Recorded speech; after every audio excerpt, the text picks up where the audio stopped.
Assalamu alaikum wa rahmatullah. So idan muka duba shekarar nan ta 2027 da ke tunkaro mu, wato wannan adawa ta shekarar nan ba irin duk wata adawa ce da kuka sani ba a siyasance.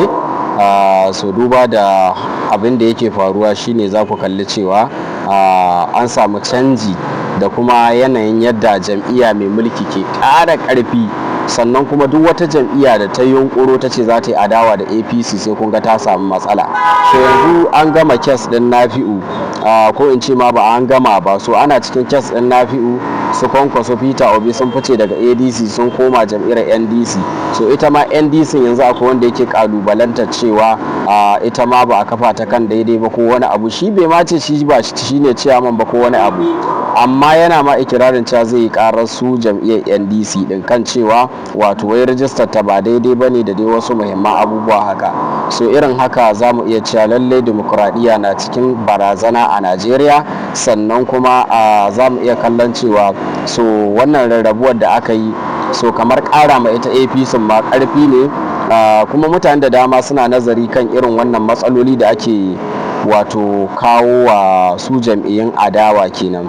So za ku kalli duk wata jam'iyyar adawa yanzu ba ta da wani karfin iko, ba ta da wani abin da ya kamata, kamar yadda muka san shekarun baya za ku ga jam'iyyar adawa a matsayinta na jam'iyyar adawa take, ba wani wanda zai mazguna mata, wato in dai ba irin lokacin zaben ya zo ba, so ko a ce za a nuna mata fin karfi da sauransu. So amma yanzu tun kafin a zo kan yakin neman zaɓe, jam'iyyun adawa na ji a jikinsu. So kalubale da matsaloli gashi nan dai kala-kala.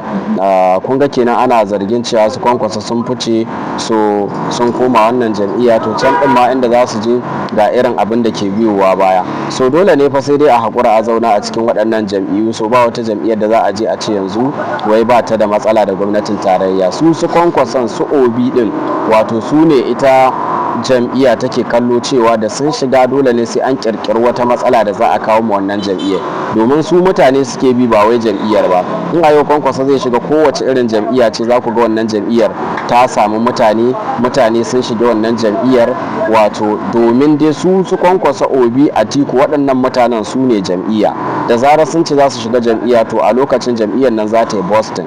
So kun ga dole ne ina tsammanin cewa wannan shekara sai fa dai an kai lokacin zaɓe, wato a wannan hali na rashin tabbas da kowace jam'iyyar adawa take tsintar kanta a ciki, na cewa sai an kalubalance ta ko an kawo wata matsala ta ko shugabanci ko wani abu da ya shafi rajista nata, ko kuma a dinga yunkurin ma ya za a yi a soke mata rajista. So wannan duka yana da alaka ne da su mutanen da ke cikin jam'iyyar. So wannan abin da ya kamata mu sani kenan, su mutanen da ke cikin jam'iyyar su ne babbar damuwar wasu daga cikin ƙasar nan.